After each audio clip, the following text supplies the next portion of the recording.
আসসালামু আলাইকুম। বাংলাদেশ বেতার রংপুর। স্থানীয় খবরে আমন্ত্রণ জানাচ্ছি ইনকিলাবিয়া।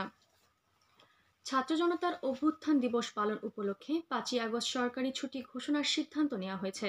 গতকাল ঢাকায় রাষ্ট্রীয় অতিথি ভবন যমুনায় প্রধান উপদেষ্টা অধ্যাপক ডক্টর মোহাম্মদ ইউনূসের সভাপতিত্বে অনুষ্ঠিত উপদেষ্টা পরিষদের এক বৈঠকে এই সিদ্ধান্ত নেওয়া হয়। বৈঠক শেষে ফরেন সার্ভিস একাডেমিতে আয়োজিত এক সংবাদ সম্মেলনে সংস্কৃতি উপদেষ্টা মোস্তফা সারোয়ার ফারুকী জানান, আগামীতে প্রতি বছর দিবসটি সরকারিভাবে পালিত হবে। তিনি বলেন, জুলাইয়ের অনুভূতিকে ফিরিয়ে আনার লক্ষ্যে এই অনুষ্ঠান 14 জুলাই থেকে শুরু হয়ে চলবে 5ই আগস্ট পর্যন্ত। সারা দেশের ন্যায় কুড়িগ্রামের চিলমারিতে উপজেলা পাবলিক লাইব্রেরির ভিত্তিপ্রস্তর স্থাপন করা হয়েছে। গতকাল ভিডিও কনফারেন্সের মাধ্যমে এর উদ্বোধন করেন স্থানীয় সরকার, পল্লী উন্নয়ন ও সমবায় এবং যুব ও ক্রীড়া উপদেষ্টা আসিফ মাহমুদ সজীব ভূঁইয়া। চিলমারী উপজেলা পরিষদ হলরুমে আয়োজিত অনুষ্ঠানে উপস্থিত ছিলেন উপজেলা নির্বাহী অফিসার সবুজ কুমার বসাক। জুলাই সনদ, মৌলিক সংস্কার ও বিচারের দাবিতে গতকাল লালমনিরহাটে মিছিল ও সমাবেশ করেছে জাতীয় নাগরিক পার্টি এনসিপি। মিছিলটি শহরের গুরুত্বপূর্ণ সড়ক প্রদক্ষিণ শেষে মিশন মোড়ে এক সমাবেশে মিলিত হয়। এনসিপির জেলা সমন্বয়ক মোহাম্মদ রকিবুল হাসানের সভাপতিত্বে কেন্দ্রীয় কমিটির সংগঠক রাসেল আহমেদ এতে প্রধান অতিথি হিসেবে বক্তব্য রাখেন। দেশি ফল বেশি খাই, আসুন ফলের গাছ লাগাই স্লোগানকে সামনে রেখে রংপুর জেলা স্কুল মাঠে শুরু হয়েছে জেলা ফল মেলা ও আম মেলা। বর্ষার তাল, লটকন, ডেউয়া, জামরুল সহ প্রায় 70 রকমের দেশি বিদেশি ফলের সমারোহে ঘটানো হয়েছে এই মেলায়। গতকাল মেলার উদ্বোধন করেন ডেপুটি কমিশনার মোহাম্মদ রবিউল ফয়সাল।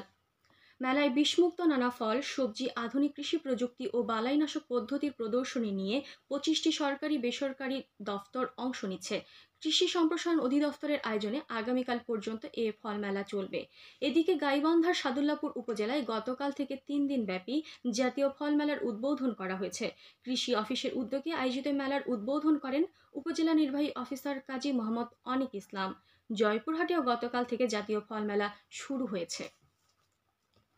আগামী সোমবার সারা দেশে একযোগে অনুষ্ঠিতব্য কাপ কার্নিভাল সফলভাবে বাস্তবায়নের লক্ষ্যে বাংলাদেশ স্কাউটস দিনাজপুর অঞ্চলের মনিটরিং টিমের সভা গতকাল রংপুর বিভাগীয় কমিশনারের কার্যালয়ে অনুষ্ঠিত হয়। কেন্দ্রীয় সরকার বিভাগের পরিচালক মোহাম্মদ আবু জাফর সভায় সভাপতিত্ব করেন। আঞ্চলিক স্কাউট কমিশনার মোহাম্মদ আখতারুজ্জামান কর্মসূচি বাস্তবায়ন সম্পর্কিত সভায় তথ্য উপস্থাপন করেন। জয়পুরহাটের 5 বিবিতে চলতি এইচএসসি আলিম ও এইচএসসি ভোকেশনাল পরীক্ষা সুষ্ঠু, সুন্দর ও নকলমুক্ত পরিবেশে গ্রহণের লক্ষ্যে গতকাল এক প্রস্তুতি সভা অনুষ্ঠিত হয়েছে।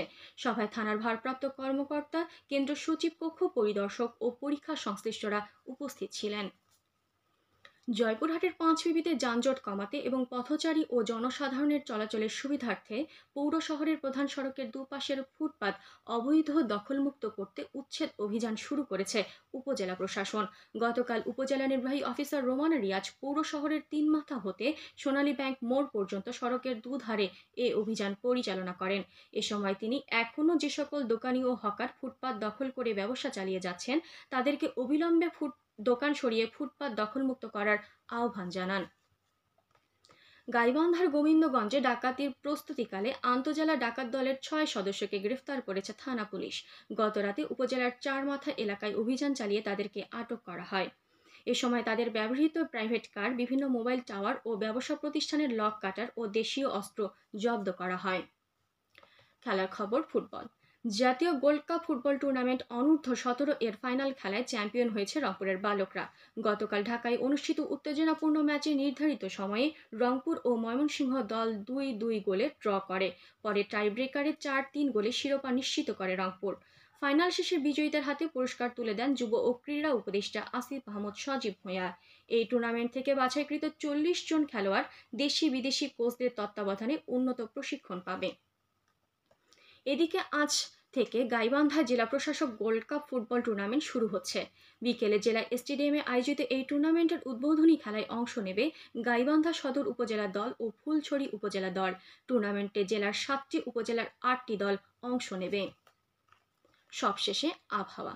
আজ সন্ধ্যে ৬টা পর্যন্ত পূর্বাভাসে বলা হয়েছে খুলনা, বরিশাল, পটুয়াখালী, নোয়াখালী, কুমিল্লা, চট্টগ্রাম, কক্সবাজার এবং সিলেট অঞ্চলের উপর দিয়ে দক্ষিণ পূর্ব দিক থেকে অস্থায়ীভাবে ঘন্টায় ৪৫ থেকে ৬০ কিলোমিটার বেগে দমকা থেকে ঝোড়ো হাওয়া বয়ে যেতে পারে। সেই সাথে বৃষ্টি অথবা বজ্রসহ বৃষ্টিপাতের সম্ভাবনা রয়েছে।